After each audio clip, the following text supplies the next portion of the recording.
From the Credit Union National Association, this is the CUNA News Podcast. Credit union people, credit union ideas.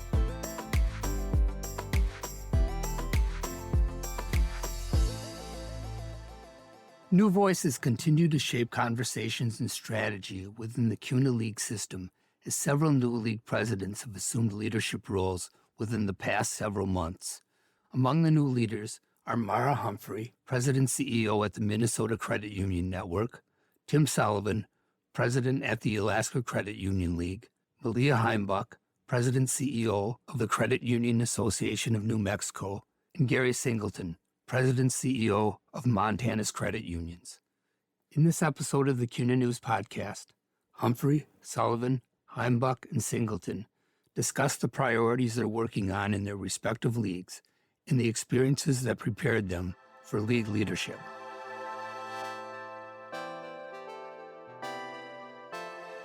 Thank you, everybody, for joining us today. The first question I'd like to ask you guys is, what have been your impressions on the job so far as league presidents? Melia, let's start with you.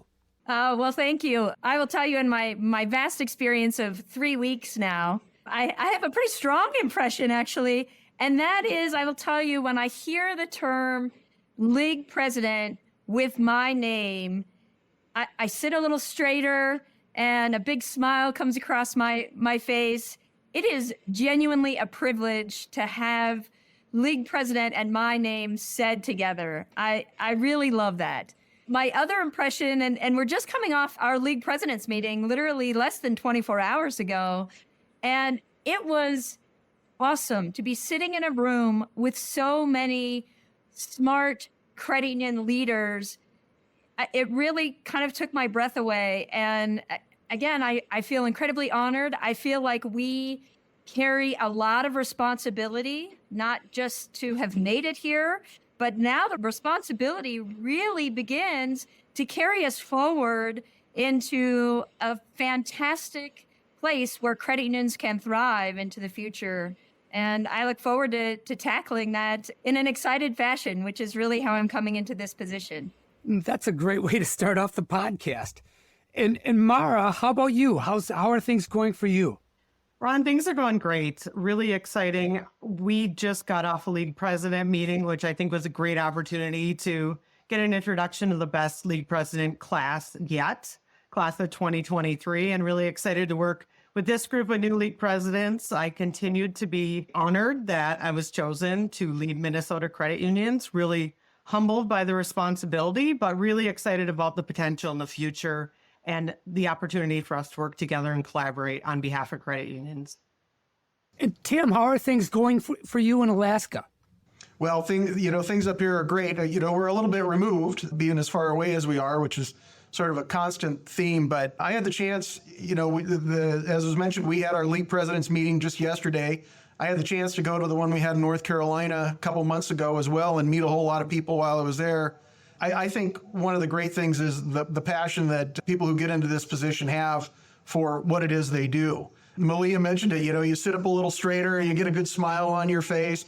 And I think everybody does that. And they've got this real passion and they're unabashed about, how passionate they are about it and about the mission that they have to serve for credit unions and the people that credit unions serve. So it's really great to be a part of it. Yeah, there's no shortage of passion among credit union people. And I guess that's the fun part for all of us. It really is. It's pretty amazing to come into a group like this and recognize how people interact and how they feel about what they do. Yeah, people are, you can take inspiration from everyone. That's for sure. Especially when you have a meeting, like you guys said, the league presidents met this week. Meetings like that are always a source of energy. And Gerry, what prompted you to pursue the league president position in Montana? Sure thing. Absolutely. Well, I can actually say it was a mountaintop experience, literally, actually. So many of you know I was part of Climb Africa, which was climbing Mount Kilimanjaro, the tallest peak in Africa, for credit unions to help to support awareness and raise funds for the Acosta Academy. International credit union development is something that's dear to me personally, but also to our credit union family across the United States as well. And it was on that mountaintop that I had an opportunity to have a conversation with Jill Nowacki from Humanity about Montana's credit unions. And I live in Montana. I'm very passionate about Montana's credit unions, and the league is fantastic. And as we talked about it, I wasn't sure at first, to be honest. And then as I'm climbing that mountain, I got more and more excited. I've worked with leagues for most of my 25-year career in credit unions at True Stage, formerly CUNA Mutual.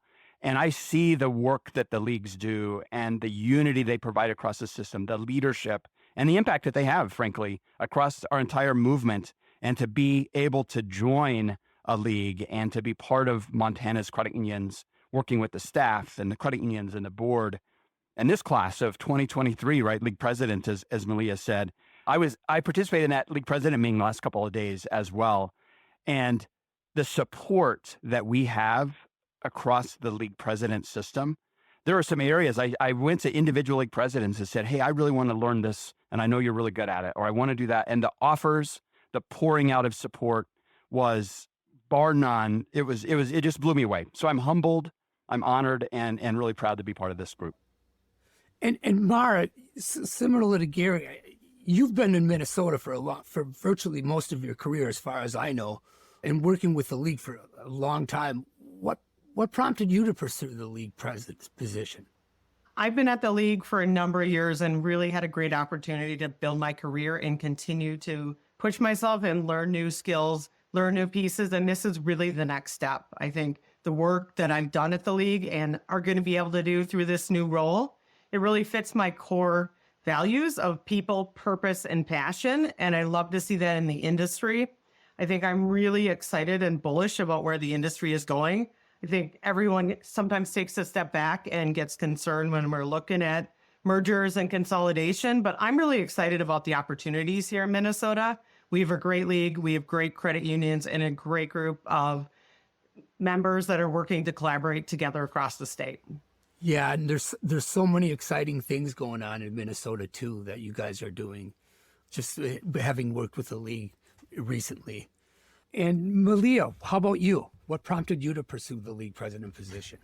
You know, I've been in league land for many, many years. I also have small credit union experience. Small, it was myself and my manager. And so I got to learn every little operational area there. Spent a little bit of time on the dark side. It was a community bank, not a big national, but it really mimics what our larger credit unions, how they operate. And then I've spent a little over 2 decades working directly in a league or with leagues. And I've done a little bit of everything. And so to tie all of that together was a natural fit for me. I will tell you, I said during the league president's meeting yesterday, I love compliance. And several people, their eyes glazed over. I think some ran from the room screaming, but I love compliance, and it's a big part of what credit unions need to do. So I've lived in the regulatory advocacy world for a long time and how we manage that through our system. I also was lucky enough to have a mentor for a long time who really ingrained in me regulatory relief begins with legislative advocacy. And so for years, I've been able to tie those together, the end result of operations with where it starts at that advocacy level and, in the legislature. And this is really exciting to me to really kind of be able to put the bow on that for all of us, or at least work towards that with a great group of folks. Yeah, and that advocacy is so important. It's such a key element of being a league president. Tim, everything is a little bit different in Alaska. You served by volunteers, if I'm not mistaken. Do you want to talk what prompted you to pursue the league president position? Well, I think and Melia mentioned it, the advocacy part of it is really what's key. I've been doing advocacy for various entities for about 30 years. And so I'm a bit of a unicorn in that I'm not from the credit union industry. I've been doing government affairs for a long time. So I came on board, was looking for a position with what is now Global Federal Credit Union to do their government affairs work. And the person who had this position before, whom everybody knows, Dan McHugh, also served as the Alaska League president in a volunteer position. So when I was talking to folks about coming on in the government affairs position, this was broached as well, as if I'd be interested in taking this job on. And so I had an opportunity to sit with Dan half a dozen times and before taking the job, and met with several of the credit union presidents here in the state to talk about what they saw and what they felt was needed for the league and what I could do for them. And it really seemed like a good fit to be taking on this one position with global and at the same time be working in the advocacy role for the league and for the state as a whole. So the league president it's obviously a leadership role. And that's kind of what you signed up for. So how would you describe your approach to leadership? Let's start with Mara on this one. You know, I heard advocacy mentioned already several times by every new league president on this call. And I think really what a league president's role is, what a league's role is, to be advocates for their credit unions in their state. And that is really something that we do, you know, whether it's directly through advocacy or helping through collaboration, helping through partnerships. That is our role, is to be strong advocates for our members. So that is really a key role that I view that we play as the league. I would say personally, I go back to the quote of cooperation is the thorough conviction that no one can get there unless everyone gets there. And that's really the collaborative nature of credit unions. And I think that's one of the things that make our job so much fun, is the ability to collaborate across the industry and with our members on advocacy and so many other areas that we do. Yeah, as Jim Nussel says, he calls it collaboration our superpower. And even from my seat, it makes it a lot more enjoyable to cover what credit unions can do through collaboration. Melia, how would you describe your approach to leadership? I think you've already said it loud and clear. I'm very collaborative. I think that it is our strength. I love tapping into other people's knowledge, where they've been, what they think, how they see the future. And I think the more input we all get, or me as now a league president, the more input I get, the better output or the better next step I will be able to make, because I'll have lots of perspectives and lots of voices represented and try to bring that together to one consistent message or next step. I think that's how I go about leading. And hopefully, you know, I really just have expanded that network to many others across state lines and, you know, up and down, up to CUNA and down to our credit unions who really do yeoman's work and serve our credit union members that we have nationwide. How about you, Tim? Well, I'm not going to say ditto, although I can echo everything they've said. One of the phrases that I like is "well begun is half done," and it's about being proactive. It's about reaching out not just to the people you want to collaborate with, but the people that you're going to be having discussions with later on, and making sure that people understand your issues and understand why it is we do what we do, long before we've got to get in there and be reactive to something popping up. So I like to get in on things early, and that way it makes it a lot easier on the back end. And Gerry, how would you describe your approach to leadership? Absolutely. I think you'll hear, Ron, some common themes in our conversations. I agree with Mara. It starts and begins with advocacy. I think that's absolutely our role as leaders, and that's true across the movement too. I would use the word ACE, ACE, to describe my leadership style that fits in with what you guys have said. The first one is authentic. I think as leaders, we have to be super authentic, and I try every day to be authentic, and I think that's important. Collaborative is real important. You all three talked about that, and I wholeheartedly support that, and I think that is the future of our movement and continues to be. When we think of Principle 6 among our cooperative principles of cooperation among cooperatives, that's true in leadership, absolutely as well. And the E, empowering. As I've gotten to know Montana's credit union's staff, every staff member is a leader. And that's my approach to leadership. And everyone is empowered to do the work and to lead the work that they're involved in. And so wrapping that in the bow of culture and engagement is really important. And so I think a big part of our role as leaders is to make sure we're instilling a culture that has engaged leaders doing the work. So authentic, collaborative, empowering. Looking at each of your different leagues separately, what are some of the biggest challenges that you'll face as league president? Why don't we start with you, Tim? Well, as I mentioned before, I didn't come from the credit union industry. I'm coming from outside of it. And so, I'm really lucky in the fact that, we're a small league. We're just 10 credit unions, and all of the credit unions in the state belong to the league. I don't have any outliers. That means that all of my members know each other from the community because, as I mentioned before, despite the fact that we're a large state, it feels kind of like a large town where everybody sees and interacts with each other in the community. And that being said, credit unions are, kind of a tight-knit group, and they have their own lingo. And since I don't come from that world, it's taking some time for me to catch up on the basics that everyone else thinks is, common knowledge. So it's kind of like marrying into a family where someone says, hey, you remember that trip to Florida and the water slide incident? And everybody laughs, everybody knows the story. And I'm still kind of sitting there at the end of the table going, somebody's going to clue me in soon. I better ask before we get to the dessert and figure out what everybody's talking about. And so for the first few months, I've felt that way with a number of other things, when people are talking about camels and CFPB and interchange. But I'm starting to catch on. Yeah, it's that way everywhere, Tim. Credit unions are a small family, but that said, you'll get to know everybody real quick, I'm sure, around the whole country. How about you, Melia?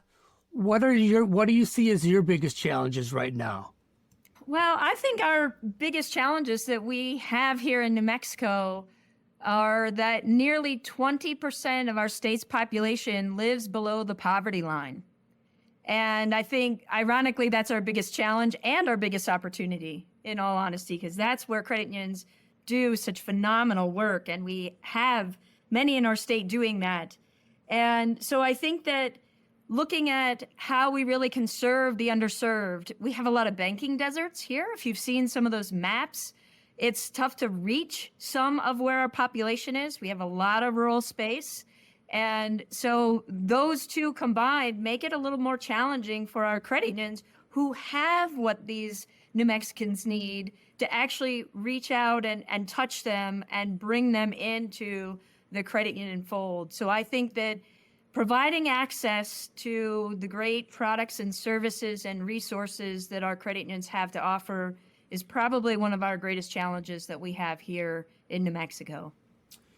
And Gerry, you're familiar with Montana, and I'm sure you've done your homework on the league.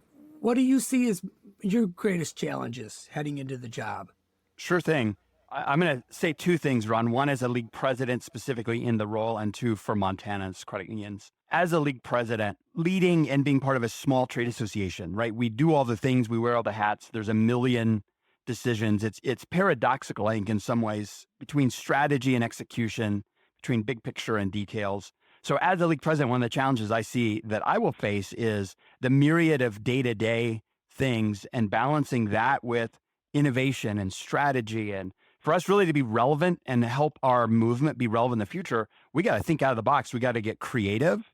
And when does that happen, right? When and where and how does that happen? And the good news is we can do it together. The good news is we have many credit unions in Montana who are very innovative, very entrepreneurial. And it's finding and balancing that time to do that and to do it well so that we're coming up with the good ideas and the innovations that are going to lead our movement into the future. So that personally, Ron, I think is a big one. For our region, and it's a little interesting saying with Tim and Melia here too, Montana's a big state. I think you could hear all of us say it's a big state. And I see that as a challenge and an opportunity. As I mapped out the 47 credit unions and all their branches around the state, I'm like, that's a lot. There's a big state out there. So I see it as a challenge for our region specifically, and we could all talk about that. The opportunity to that, the good news of that, Ron, is that means there are credit unions, there are branches in the remotest of remote parts of our state serving their members and serving their communities. And in many cases, nobody else is there serving them for their financial needs. So I see that as a challenge in that it's a big state, and sometimes you feel isolated. Sometimes you feel like you're way out in the northeast corner of something, and it's hard. And are you really doing the work, and are you really making a difference? And absolutely 100%, that's true. So I think part of our role as leagues is to make sure we're helping to connect the dots so that people do feel that they're engaged and that they're part of this movement way in the remotest parts of our state doing the great work that they're doing. And your state is really vast. I'm sure there's a lot of remote credit unions. Mara, how about you? What do you see as your biggest challenges right off the bat? Jumping into the league president role, I think my biggest challenge and also opportunity is really looking at how we evolve Minnesota Credit Union Network as a trade association to continue to not only be relevant, but also help our members thrive through a very diverse and growing population and very diverse and growing membership of credit unions. And as we look at how do we change up and mix what we do, kind of be faster, be stronger, be more nimble, be more bold on advocacy to help ensure that we're meeting our credit union members' needs and we're their best partner in terms of growing and their success. So trying to meet a very diverse group, helping credit unions of all sizes succeed. One of the fun things about this job is there's a whole variety of credit unions, and I love the diversity, and that's part of the fun thing. But how do we help them, each one of them, succeed? And also a very diverse marketplace, probably similar to Gerry, Tim, Melia, very diverse marketplace across the state here in Minnesota. They're all different, and that's what makes this industry special. And I know you guys have touched on this a little bit, but maybe we can build on it without being redundant. What are some opportunities in your league or region? Melia, do you want to talk about that, where your opportunities lie? I would be delighted to talk about our opportunities. It makes me really excited to talk about our opportunities because I think they are vast. And first of all, we have a phenomenal board. Our board is very involved. They support our activities that we do through the association. They are spread across our state. They are representative of the different locations that we have in our state. And so I think our board brings a lot of strength, and that's an opportunity because they're at the table and we get to hear the needs from really all of our, very representative of all of our members, credit unions. Also, last year, we surpassed 1 million members in New Mexico. So 1 million New Mexicans, or over that now, are credit union members, and that represents nearly 50% of our state's population. So very exciting and a huge opportunity. While I said, one of our biggest challenges really was reaching and the access, making sure that everyone in our state has access to a credit union, we also have a very good start to that, with nearly 50% of the state's population already being credit union members. And so encouraging and engaging those to tell others is a great opportunity. And our board is representative. I think we have a lot of exciting things to tell a lot of people about and just get more credit union members in. So that's really exciting to me when I look at what we have in New Mexico today and what I hope to have down in the future. Yeah, that is cool that over 50% of the residents are members. That's a great number. Mara, how about you? What do you see as your opportunities? I know you touched on them already, but let's build on it a little bit.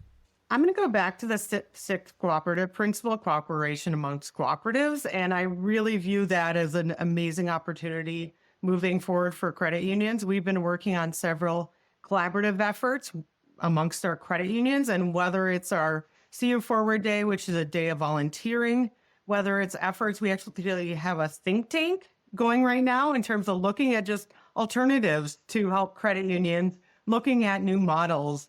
That I'm seeing so much collaboration within the industry, and that really excites me. And I think that's a huge opportunity for us going forward.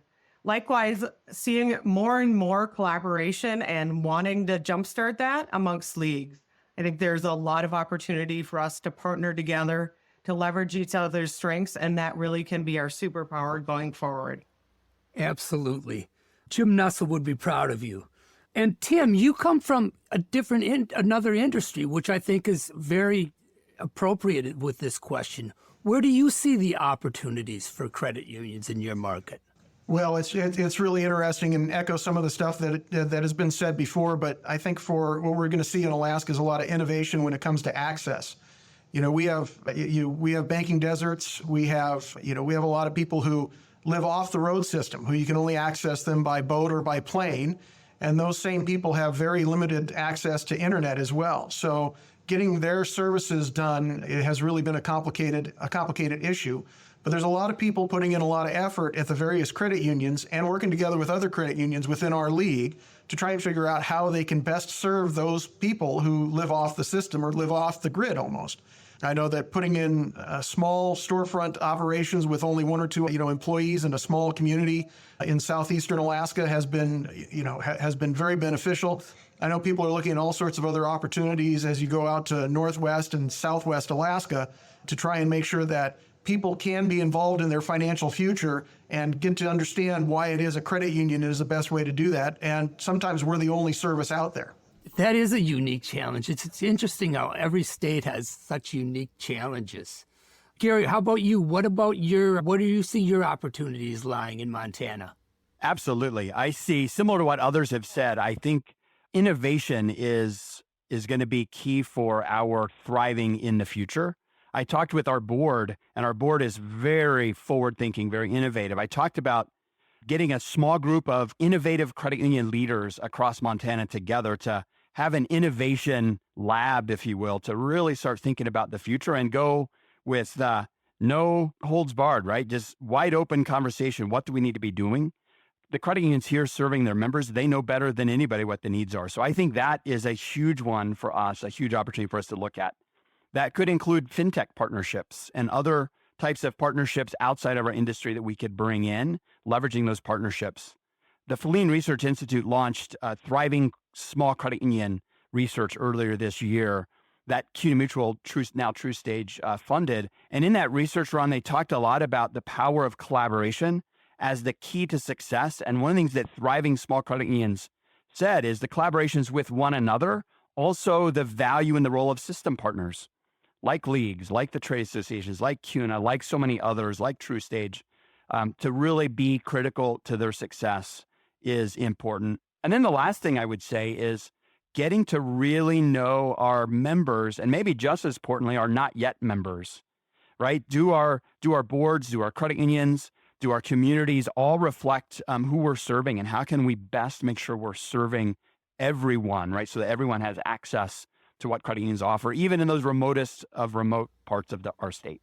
So I've saved the most interesting question for last. Somebody touched on this previously, but obviously there's been a lot of mergers among leagues. You guys have all accepted new president positions. And of course, you guys have your own agendas and ideas. Where do you guys see your league fitting in all this? Mara, let's start with you.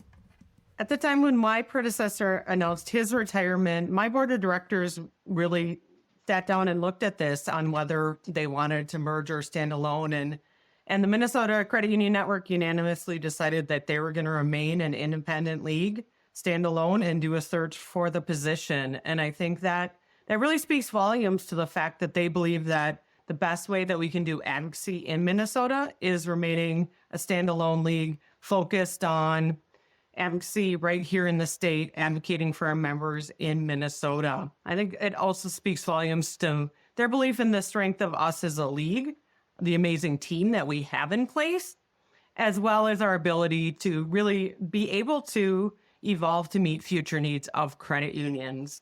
That being said, I believe that collaboration will continue to happen and should continue to happen amongst leagues, even while we're serving a single state.